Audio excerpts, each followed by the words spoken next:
अब आई भगवान के विवाह जहाँ अष्टजाम वाला विजेंद्र बाबा विवाह करावे के कारण का बा कि हमने के पिताजी का नाम रटले बारे हरे राम राम राम हरे हरे हरे कृष्ण कृष्ण कृष्ण हरे हरे ए में माई लोग के नाम नहीं खे आज जब तक ले माई बाप इकट्ठा ना होले तब सृष्टि के विकास ना होला। पति बिना पत्नी अधूरा अब पत्नी बिना पति अधूरा यह सजाम प्रारंभ भइल होई तब पति पत्नी बैठ के पूजा करले हो आज जब पूर्णावती भइल होई तब पति पत्नी बैठ के पूर्णावती कैले होई ऐसे कि पत्नी बिना जग शुद्ध होखबे ना करी ई परसोगिरी प्रवेश भी होई तब पति या पत्नी के संगे होई ऐसे परिवार में पत्नी के इज्जत करी। राम ईश्वर रहले क्षत्रिय वंश के धरोहर रहले राम का वनवास हो गई तो जानकी के संगे ना ले जाए के चाहिए। घर के पतो रही तो वन में ले गए के का जरूरत रहे लेकिन ना के वो अयोध्या के विरोध कइल और ना राम जी विरोध कले कि सीता ना जाई है। कौशल्या भी ऑर्डर दे देली कि जा पति के सेवा करो पत्नी के चरण में पति के चरण में ही पत्नी के आनंद आवेला। राम जी जानत रले कि अपना औरत के लेकर ना जाए तो हमारी इतिहास के उगाई ना इतिहास के उगाई ना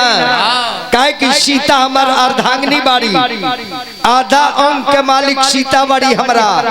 तो आधा शरीर चल जाई वन में आधा रह जाई महल में। तब राम जी का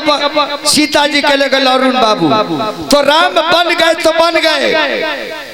नारी के लेके गईले राम बन गए तो बन गए राम बन नहीं जाते तो राम बन नहीं जाते। आज उनका चरित्र के पाठ कल जाता ऐसे कि परिवार के इज्जत कैले नारी के छोड़ के दूसरा नारी के रखले ना। यहाँ तक ले लोग कल की सीता का वनवास हो गइल बा ताकि राजा बनाओ के बते एगो नारी के जरूरत था तो लोग कहे एगो और शादी कली राम कली की दोबारा शादी ना दोबारा जो शादी कर ले आदमी थोड़ी है। एक बार जीवन में एक बार शादी कीजिए प्रेम कीजिए तो एक बार और मित्र बनाइए तो एक बार और पति बनाइए तो एक बार। परिवार में मुखिया जी 3 आदमी के इज्जत करे कहियो परिवार और आगे बढ़ी 3 आदमी के पूजा करे के परिवार में अपना पिता के तनु बाबा अपना पिता के अपना माता के अपना पत्नी के जाना जे का है पिता के ऐसे पूजा करे के बाद कि विजेंद्र बाबा के आईडी लेकर हुआ घूमतानी हम विजेंद्र तिवारी के पुत्र हैं जेकर आईडी लेकर लाइसेंस लेकर हुआ घूमतानी दुनिया में तब पिता के पूजा करे के बाद और मम्मी के से पूजा करे के बाद कि माई हमनी के दुनिया देखा देलस कि दुनिया कैसन होला। औरत के से पूजा करे के बाद कि औरत दुनिया छोड़ के हमारा खातिर आ गई माई दुनिया में ले आइए देहलसनु तो मौगी दुनिया के त्याग के हमरा दुनिया में आ गई तो कर पूजा ना करे काहे ना एवरा के मरल लो जितना गर्मी झारे के बा मौगी पे झारता रहे बहरी मारा मारी नहीं खे ना आ घर में उतर तो कहता रे रे इतना नीमक डाल देले कौन के खानदान के होइस रे तनी नीमक ज्यादा पड़ गई तो लगलो गरिया मरे आ तू सरले बैगन किन के लिया उतर तो कैसे कहती अपन गलती न कह नमक पड़ जाता तो उजार देंगे मार देंगे आ किराने आलू काल के लेके धो देले वही राम सीता के बियाह गावे के जनकपुर में बड़ी हलाबा कि सीता के सोमवार चलबा देश विदेश के लोग आइल बा अरे हला चाला भाई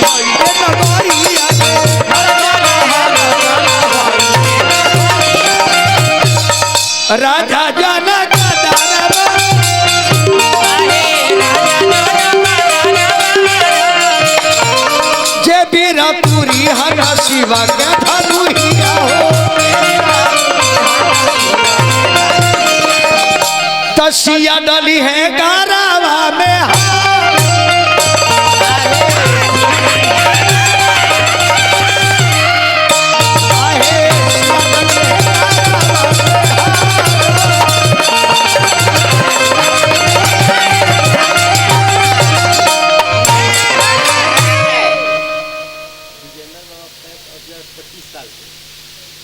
परमादनी हमने के गार्जियन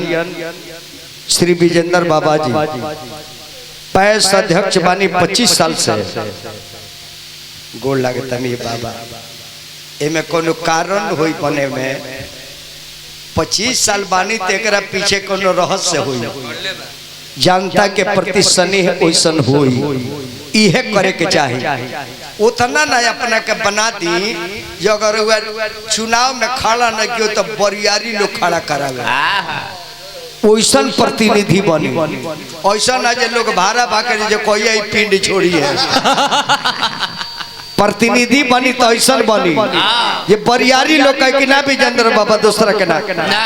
ये देख लो दूसरा के बना लो बहुत सेवा कोई नहीं बाबा ऐसा मत कही भैया के घूमे न करी लोगे घूम के लोग वोट दे के आ लोगे जय जयकार करत रहे यहाँ के अपन काम करत रहे या लोग यहाँ के मदद करत रहे 100 रुपया दिल बानी गोड़ लागता नहीं राजा जनक जी के दरबार में देश विदेश के लोग आइल बा रावण भी पहुंचल बाड़े रावण बाणासुर 1000 बाह लेके बैठल बा और विश्वामित्र बाबा राम लक्ष्मण के लेके सबसे ऊंचा मंच पर बैठल बानी मिथिला के नारी लोग देखल जब राम जी के सूरत तब मिथिला के सखी लोग कहता कि ये सखी राजा जनक प्रतिज्ञा छोड़ देते अनेरे प्रतिज्ञा कहले बनी कि जे तूरी ओकरे संगे बियाह करी है अरे अपना प्रतिज्ञा के छोड़ देते वो मुनि जी के चेला जन सावर रंग के बारे उनके से कह देते थे कितना नहीं मरल तो वही में को बुढ़िया को देख रे सोगमारी यहाँ बड़े बड़े ढोल टिमकी के मुंह जहाँ इतना राजा आइल बड़े तो लइकवा का और का देखो तारे तेगो तीसर कहती है जे देखो न तू भले डांटो तारू लेकिन रूप देखो लइकवा के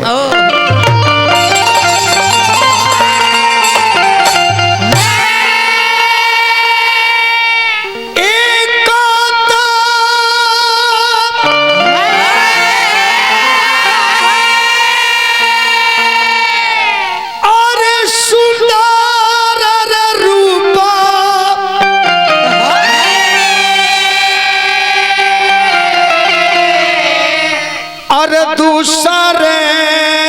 कुंवारा रे भूपा अरे तीसरे अरे उमरिया के थोरा उ धनुष कैसे तुरी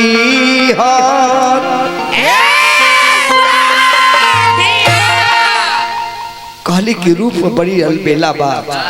लेकिन धनुष टूटे के सवाल जहां तक आई तो बालक से धनुषा ना टूटी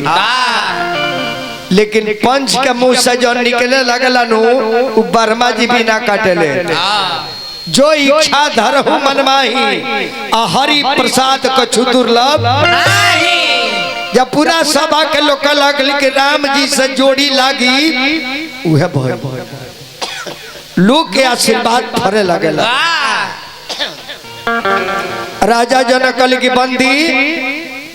घोषणा करो मेरा प्रतिज्ञा बताओ बंदी कच की देश विदेश के लोग आप लोग जानते हैं महाराज जनक जी का प्रतिज्ञा है जो धनुष को तोड़ेगा उसी के साथ सीता के शादी कर दिया जाएगा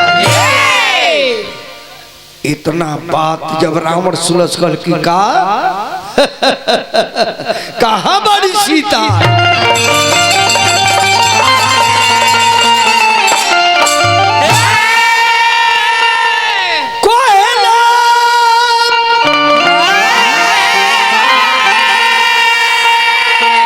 रवाना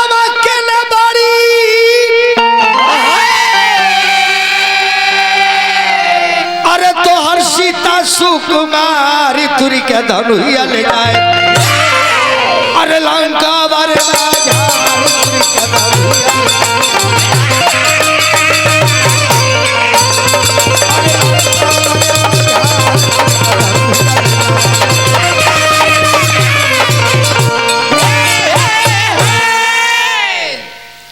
रावण जब चलले बाबा त कातना राजा लोग के पैंट गील हो गई कातना जाना कहत रही जे चले के घर है काहे तेजी का कर बालू पर माटी चढ़ाइबो का भइल देखो तर लंका से के आइल बा के ह बूथवे पर ना जदी त वोट केगा देबो आ देखी बाबा रावण कितना विद्वान रहे रावण ही जान ली रावण कोनो एंगल से राक्षस रहबे ना कोई कहीं मानस में दिखाई कि रावण गलत कैले होके लेकिन तबो दुनिया राक्षस कहे लागल एकर कारण जनता नहीं का बा जो रउआ है राम चर्चा सुनतनी यही चीज से ओकरा एलर्जी रहे कि राम के बड़ाई मत करो रावण के बड़ाई करो ना तो राम जी से कोई गुना शक्तिशाली राम रहे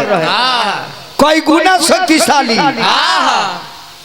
राम का 2 गो हाथ रहे तो रावण का 10 गो रहे रावण का 1 गो सर रहे राम के तो रावण के 10 गो सर रहे 20 गो हाथ रहे राम के ईटा के घर होई नु तो ओकरा सोना के घर रहे राम जी संत लोग के ड्यूटी करस नौकर रहले साधु संत के तो साधु संत से अपन नौकरी करावे तब वो राक्षस हो गई काहे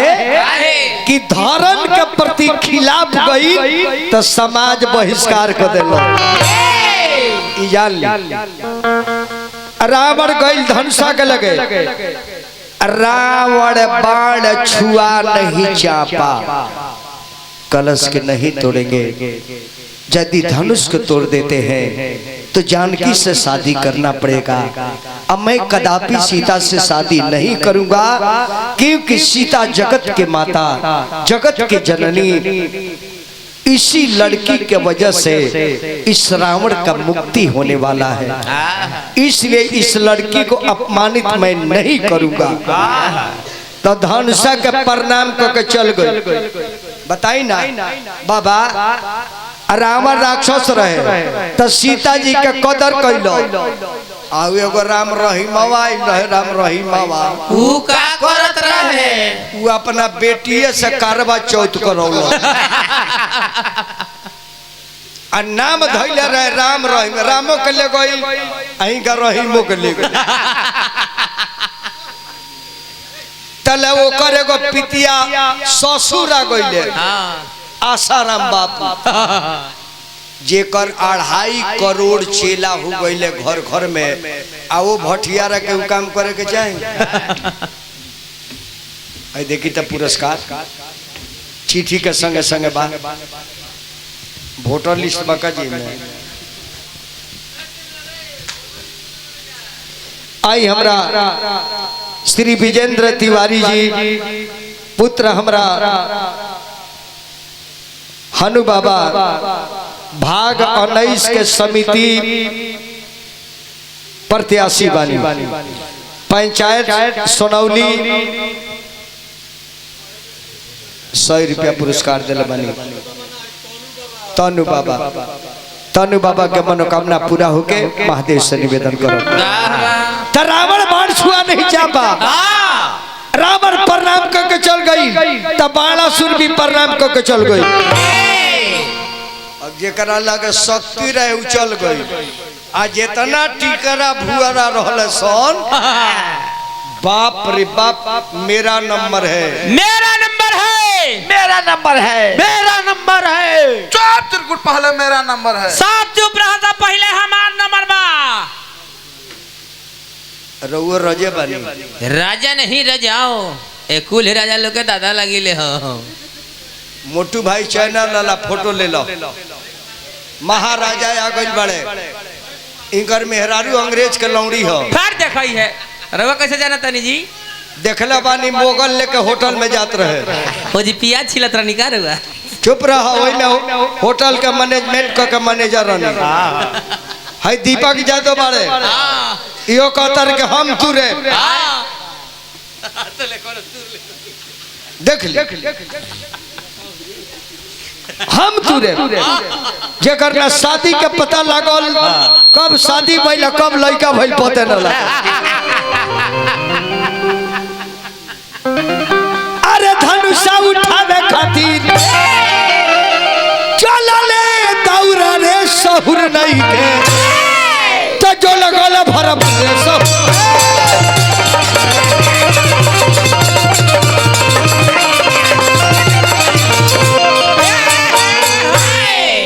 10,000 राजा जाके अजमा के हार गईले। तब बाबा तुलसीदास जी लिखले बानी घर के मालिक जब धनुषा ना टूटल तो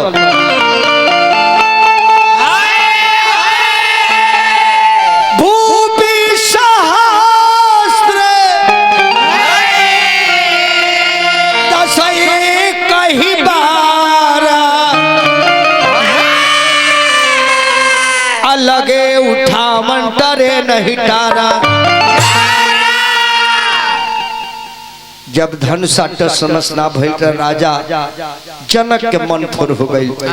राजा जनक कल के देश विदेश के लोग आप लोग चले जाइए,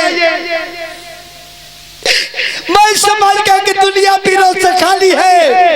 मेरी बेटी के शादी ब्रह्मा नहीं लिखे, आप लोग चले जाइए।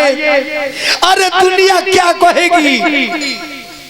मेरी बेटी मुझे क्षमा नहीं करेगी। अरे जाहू हम जाना ती धनुषा नहीं टूटी है,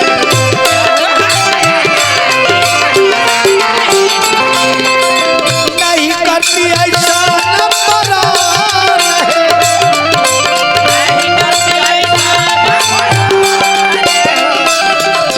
देश विदेश के नरेश लोग हारी गए।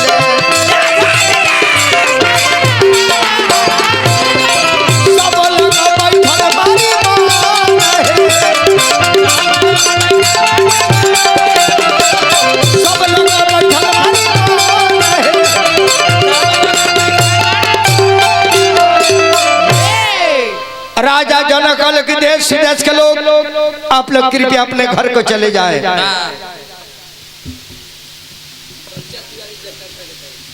परमादनी श्री बच्चा तिवारी जी जकर्ता महोदय 200 रुपया दिलमणि महाराज जी के गुण लगता नहीं। राजा जनक के देश विदेश के लोग आप लोग जाइए। ताजा हूँ आस निजा निजा की रह जाहू, अली खान विधि वैदे ही विवाहू।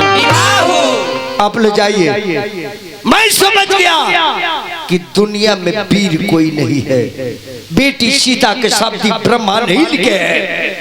इतना बात जब लक्ष्मण सुने को लिख भैया राजा जनक पगला गले का इका बोला तारा द्वार पर जौना सभा में भैया राम बैठल बानी आई कहतर कि दुनिया बीच से खाली बा। भगवान कल के लक्ष्मण बढ़ जा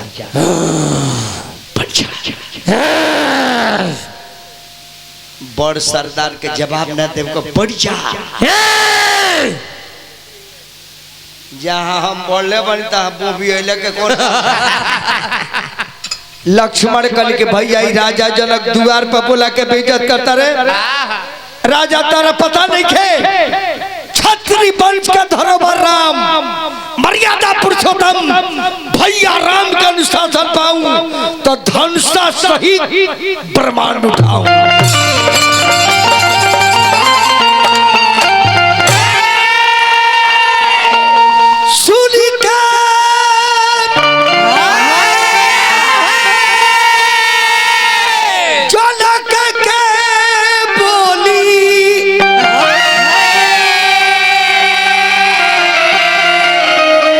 छतरी के लागल रे गोली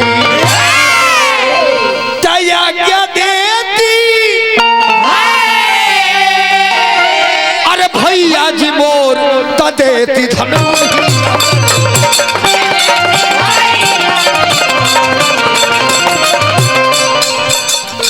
जनक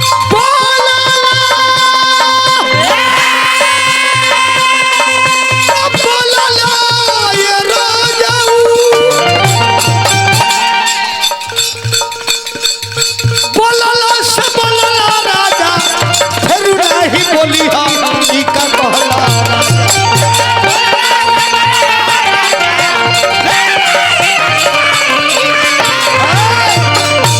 जनक अरे जनलाना अरे छतरी के हाल का कहला जनलाना छतरी के हाल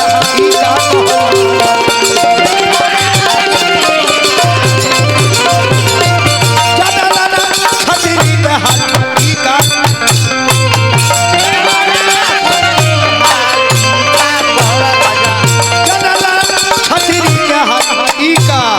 कहला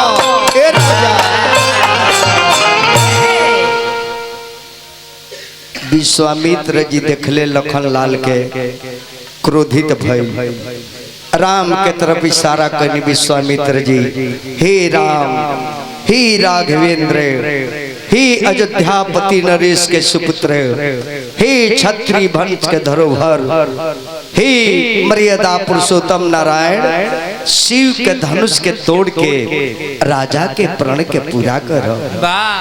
भगवान कन की जो आज्ञा गुरुदेव जा राम हे राम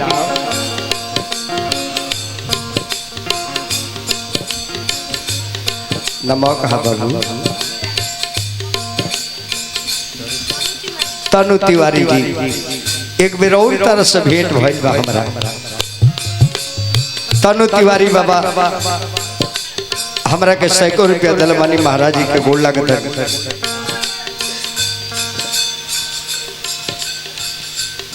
पैक्स अध्यक्ष श्री विजेंद्र तिवारी जी के पुत्र तनु बाबा भाग 19 के प्रत्याशी बानी समिति के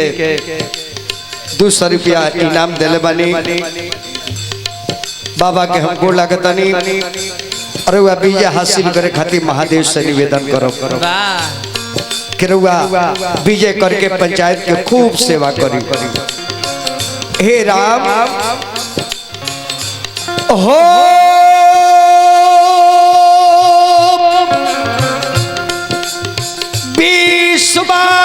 विश्वामित्र समय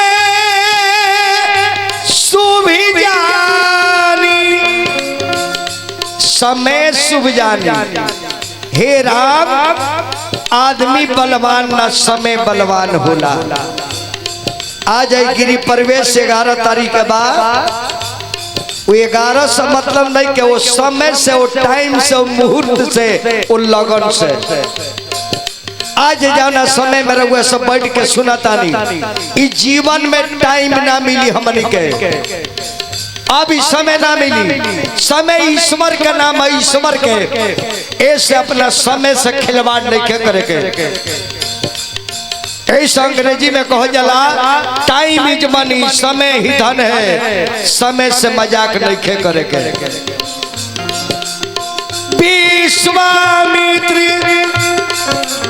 समय शुभ जानी बोले अति स्नेह में बानी यारा उठा राम भजऊ भवचापा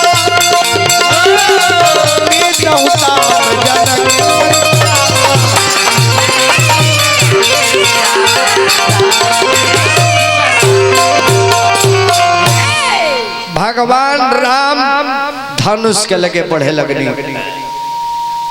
भगवान राम धनुष के लगे जाए लगनी धरती के जाके प्रणाम कोई नहीं काहे कि धरती के बेटी जानकी रली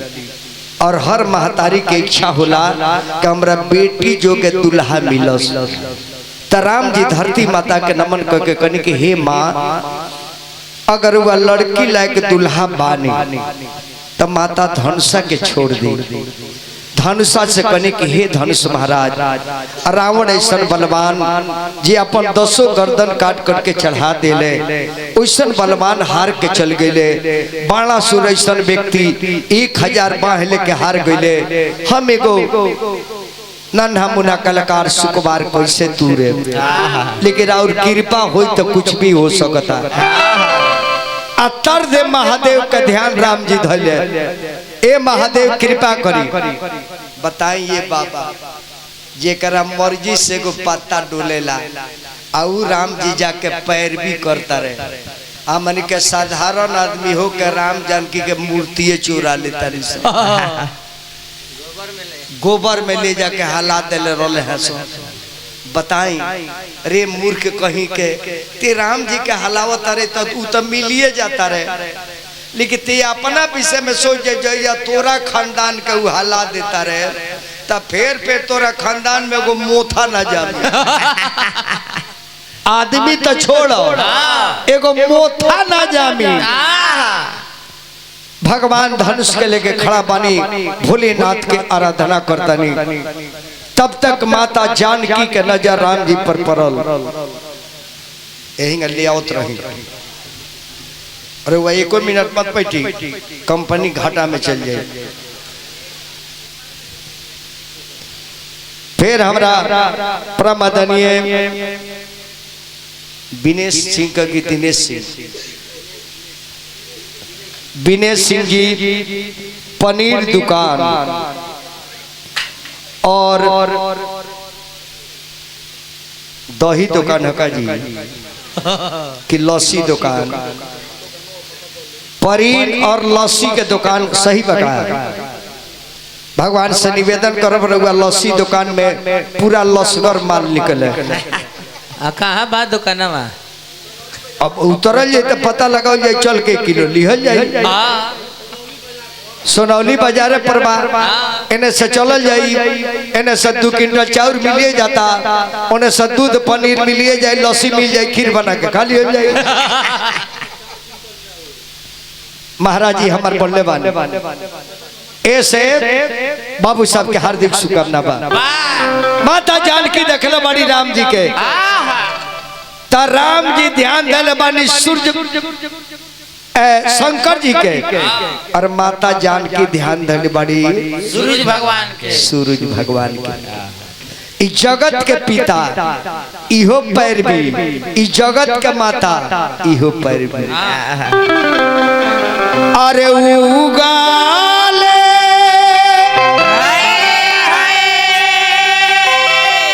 अरे सूरज बाबा हो कहीं कारवाजो,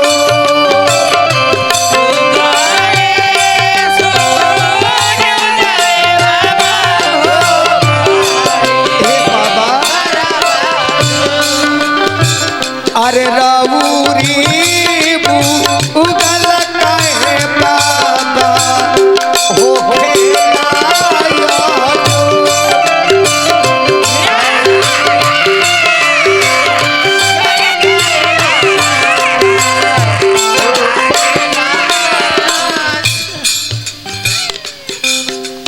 प्रमदनी श्री बच्चा तिवारी जी हमरा के 100 रुपया दिल बनी महाराज जी के गोड़ लागत नहीं। हे सूर्य भगवान जाना के दुखिया बाबा हो माई बाबा नामो, जाना दुखिया बाबा हो माई बाबा। अरे धरती से जन्मी है बाबा हरावा के तो,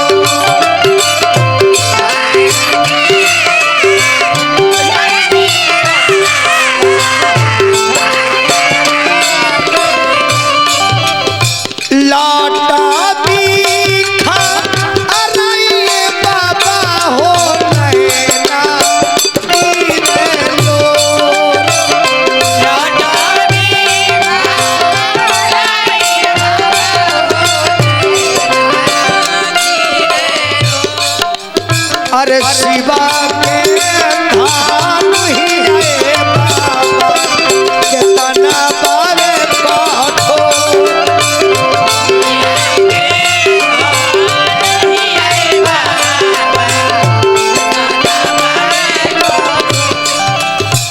ऐसा न बलवा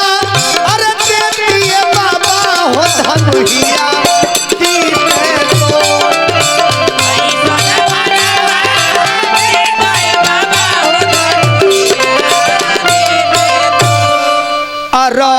रघुबारा के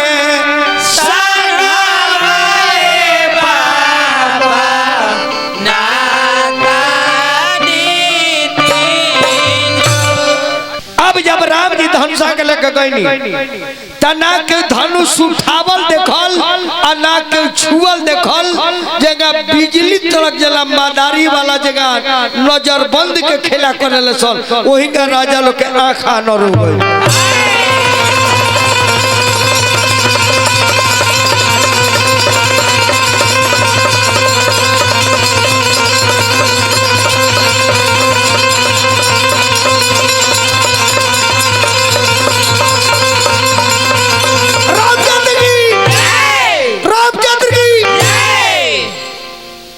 एगो सखी दौड़ के सीता के लगे गईली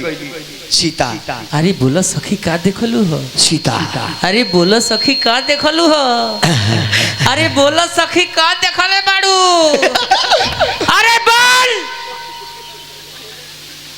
अरे सीता और साधु बाबू संगे दुगो चेलवा आइल बड़े नु वही में के सवार का बेटा हुआ तूर देले सीता कहते कि साथ तो सच न तो झूठ 10,000 राजा रहे सीता लेकिन तहार पति सांवरे बड़े लेकिन अब सीता जी के पैर धरती पर नहीं थे सीता जी के आंख से हर हर जल गिरता लूर गिरता कि दादा ये हम का पा गई।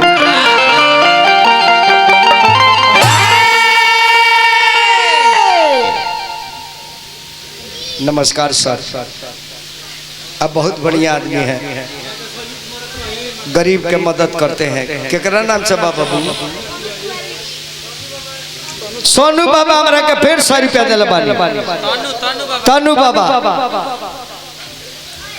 बाबा फिर हमरा के 100 रुपया दिल बानी अभिनंदन बा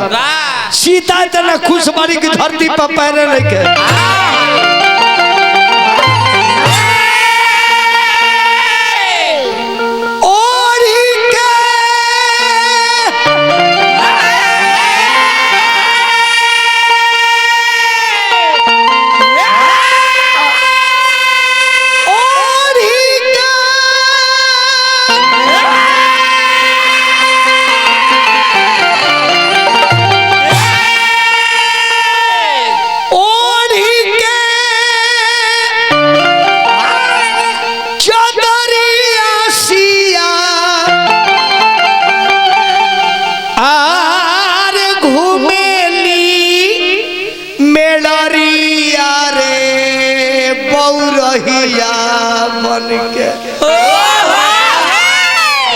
अरे के करा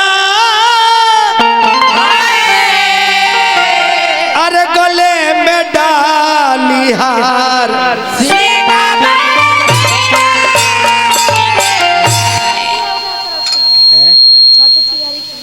छट्टू तिवारी जी के भतीजी भइल बिया ओकर खुशी में 100 रुपया छट्टू बाबा रुआ के गोड़ लगो ये भतीजी के जन्म में रुआ बधाई देले बानी बेटी के जन्म में पूरा खुश रही बेटा होला भाग से तब बेटी होले सौभाग्य से आज एकरा बेटी ने के महा अभागा बा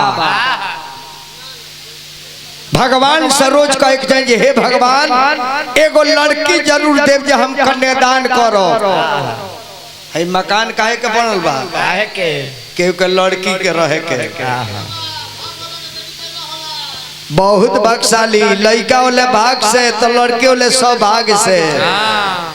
आए बरा ये बाबा का कहले मान बेटी हो जाती है तो लोग के विपत पड़ जाता बाप रे बैसन ऐसा लोग भाई दुनिया में भाई का भाई मसरक गई रहा का भइल हो का भाई का भइल है मत पूछो अरे का भइल हमार ब्रह्मांड खराब बा आ भाग मर्दवा कुछ बताइबा तब नु मूड खराब बा का भइल बा अरे रे मर्दवा बेटी हो गई बेटी हो गई एकर मुंड खराब हो गई। अब 50 को कुकुर सियार खानी बेटा हो जाता तब वो कहता जे 51 को हो गए सो बुझाता कि इनकर देह से भइल बड़े सो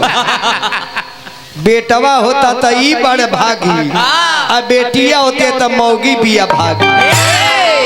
आ भागा कहीं के तारा रहल आ कोदो के भी दहल सीता इतना कुछ मारी की धरती पर पैरे नहीं इहे होला जे भी लड़की पोसले बा अपना बेटी बहन के शादी समय के अनुसार कहीं गरीब भाई किया कदी चाहे लड़का नौकरी में बा लड़का खेती गृहस्थी में बा लड़का पान के दुकान कैले बा लड़का खैनी के दुकान कैले बा लेकिन संस्कार ओकर बढ़िया होके संस्कारी लड़का से करी गरीब को पैना ना जय हो बाबा के गोड़ लग रघुआ के सबसे गोड़ लगे बाबू हमारा बिट्टू तिवारी जी घर के मालिक 100 रुपया दिल कहीं काहे की पत्नी खातिर धन पतिए बाड़े लड़की के नीमन दुल्हा मिल गईले नीमन सास मिल गई नीमन ननद मिल गई नीमन देवर मिल गई तो ओकरा धन का हुई हो उ त लेड़वारियों में रही तब बुझाई जे वृंदावन में बानी ना तो एक छठी गहना बनवा दो मार मंगटी का हार बनवा दो 4 लात हुक दो अब पूछो ना मौगी से का हो हार कैसन लागता कही जे तारा हार में लूती लागू आ लोहा के को नथनी पहिरा देब लोहा के जे हाथ खाली बा देखो ना तार नाक सुन रहा ऐसे लोहा के बनौनी मौगी प्रेम से बोलिए सुनी तो कही जे कितना सीधवा हो इ लोहा थोड़ी हो यन करी का सोना हो ओकरा के इज्जत करबो तो लोहा के सोना कही आ बेइज्जत करबो तो तारा सोना के खाक कही ऐसा हमार सुझाव जाओ तो करो अरुण बाबू जब भी घर में जाए सबसे पहले अपना परिवार से निमन व्यवहार बनाई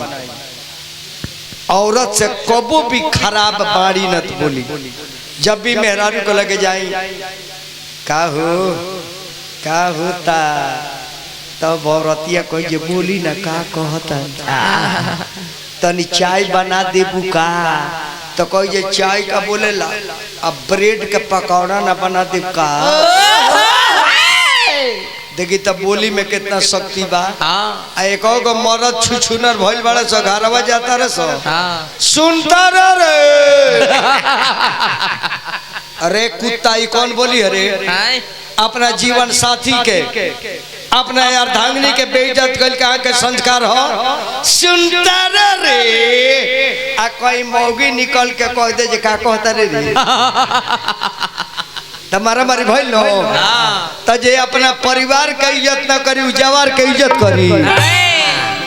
देखी तो यही बात पर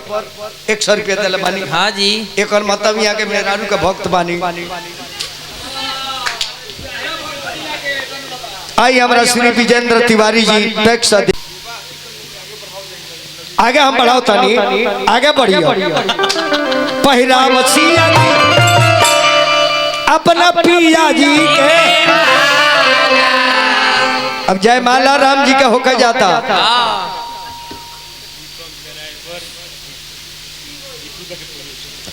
दीपक ड्राइवर के कर पड़ोसी है दीपू बाबा के पड़ोसी बानी दीपक ड्राइवर अब मालिक का नाम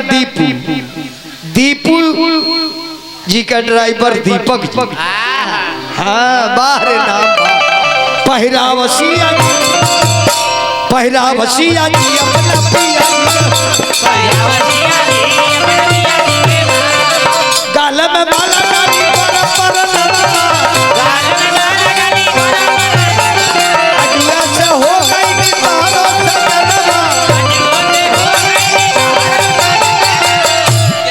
पहिरावसिया जी आय अपना पिया जी के माला। जयमाल के खुशी पर 200 रुपया आ गई हमारा टीमन के तरफ से। 100 रुपया इनाम भाग नंबर 11 के प्रत्याशी तनु बाबा जी के तरफ से 200 रुपया पुरस्कार। तनु बाबा के प्रणाम और पद प्रतिष्ठा और विजय हासिल के भगवान से निवेदन। राम जी डलनी सीता जी के माला आ सीता जी डलनी राम जी के माला। अभी खबर गई अयोध्या में कि राजा दशरथ जी के मालू राउ लड़का आके शिव के धनुष के तुल्य बड़े रउआ बारात लेके आई अपन पोतोह लेके। राजा जब पाती पड़ले हन बेटा भरत शत्रुघ्न बरात के सजावट करो। तार भाई मिथिला में बड़े और मिथिलेश कुमार चिट्ठी भेजले बड़े तारा भाई के बियाह होके जाता।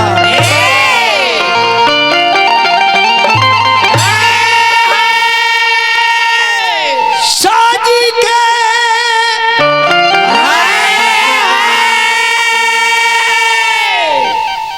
फिर घर के मालिक हमारा महाराज जी सोनू जी बिलासपुर 100 रुपया दिलवानी सोनू जी के प्रणाम बा। शादी के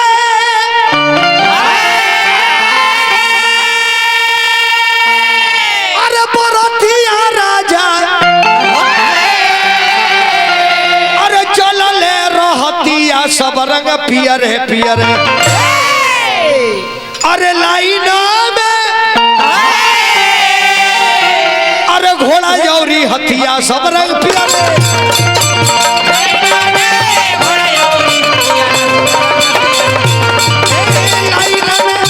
घोड़ा जौरी हथिया सब रंग पियर।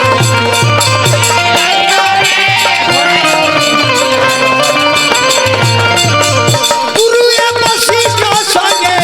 तीनों आवन पिया सब रंग पियर।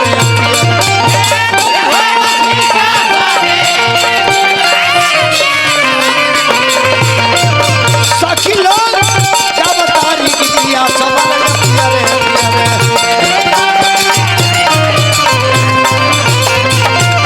सखी लोग जब तारीख दिया सब रंग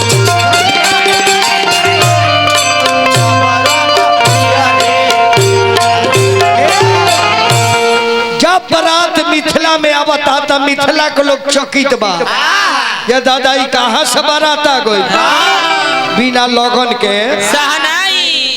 ना लोग किसा कहलक बिना लगन के सहनाई। अरे कावना नगरिया से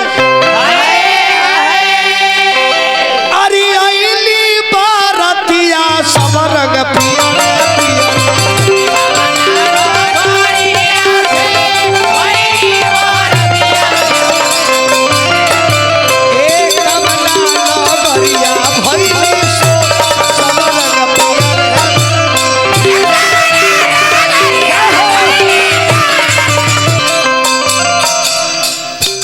देखिए हमारे बाबा जी मानस के पाठ करी ले। बाबा हमारे विद्वान है रामचरित मानस के प्रकांड विद्वान मानी बाबा के गोल लगता नहीं। अवधाना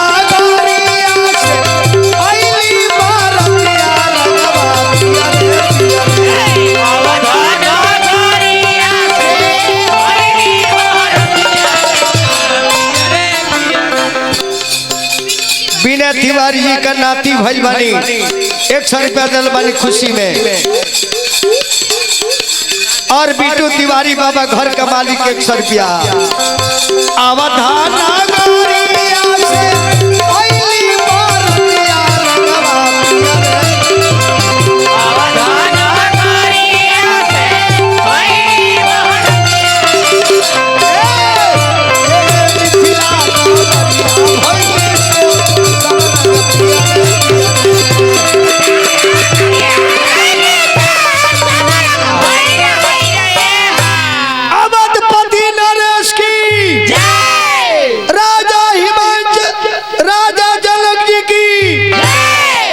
तनी बक्सा बढ़ाओ ना यार,